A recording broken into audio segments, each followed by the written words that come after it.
Mga igsuon, sa Ebanghelyo karong adlaw, mabasa nato the only prayer nga gitudlo ni Kristo. Our Father. Pero sakit lang unahon-naon kay tungod gasigi na tag-ampo ani kada adlaw, mura na lagwala nato o basta-basta na lang ang atong pag-ampo. Nawala na ta sa mga mensahe ug mga buhatonon unta nato nga naaaning maong prayer. Maunang dirita mo focus karon sa atong pamalandong. Atong sulayan pagbalik kining 7 ka detalye nga naa sa maong prayer, and hopefully humanin niyo kadungog ani karon. Mabalik ang atong respeto sa maong prayer, dili na nato basta-bastaon nga murag wala na lang ug labaw sa tanan. Balik tagbuhat sa mga buhatono nato nga naaaning prayer.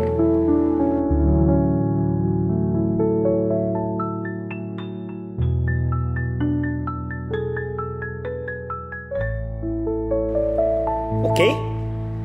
Sige, number 1. Amahan namo nga anaa sa langit. Unsa may meaning ana?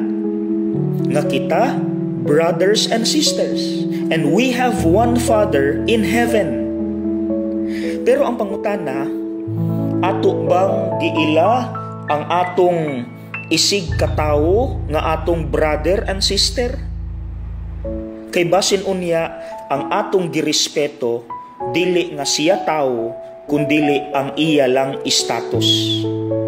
Kung dato gani politiko or pare or obispo, kagalang-galang respeto ta. Pero gani makililimos, budigero, waiter, helper, sikyo, basta-bastaon lang natog pangasaba. Number 2, pagdaygon ang imong ngalan. Holy be your name. Ang pangutana, ang Dios lang ba ang atong gidayig? Or basin nasuyok ta sa kalibutan ug naay mga butang sama sa kwarta nga mas gidayig nato gipaka Dios more than God. Number 3, your kingdom come. Muabot unta ang imong gingharian.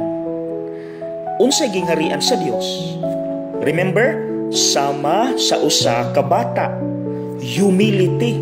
Mao dapat na atong itukod diri sa kalibutan, pero unsa kaha ang atong gitukod nga kingdom? Kadaghanan ra ba nato nakahuman lag eskwela, nadato lang mura nagsikinsang hari ug reyna. So ang gitukod di ay ang gingharian sa garbo, mapahitason, hambugiro, arugante. Dili na humility.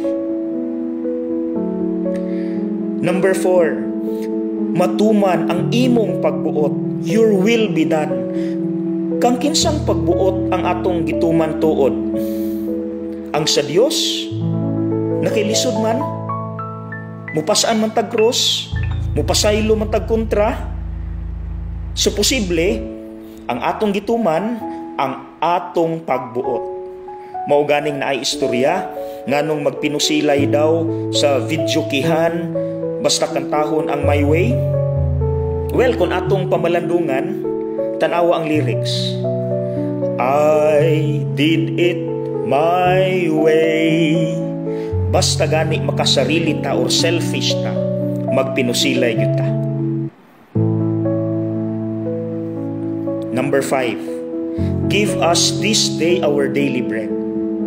Nganong this day raman? Nganong di man apil ugma?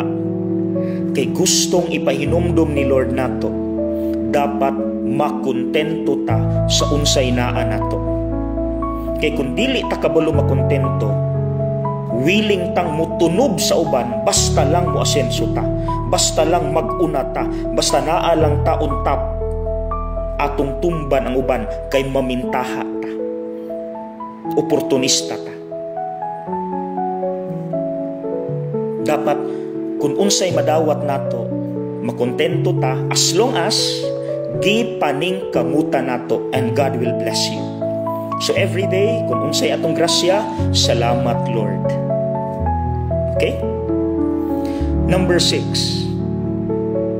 Forgive us our sins as we forgive those who sin against us. Usa ka pari nag-ingon, dangerous prayer kini. Nganuman, sama ra nga atong giingnan ang Ginoo, Lord, ayaw sa kog pasaylua kung dili nako mapasaylo sa ang akong kontra. So mga igsuon, unahon day nato pasaylo atong kontra, aya ta mangayo pasaylos Ginoo. And number 7, lead us not into temptation but deliver us from evil. Usahay manggod, kita mismo ang gadala sa atong kaugalingon ngadto sa tentasyon, ngadto sa yawa, kay lami kayo iyang offer. Nagani t-shirt nga bugal-bugal nag-ingon, Lord, lead us not into temptation, for I can do it myself. Na? See? Kita mismo ang gadala sa atong kaugalingon, kabaluta, unsaon pagpaingon sa yawa. So mga igsuon, mauto ang 7. Balik ito, o before unta ta matulog, or makagahintag pamalandong, o gamay nga time, please, atong balikan ang 7.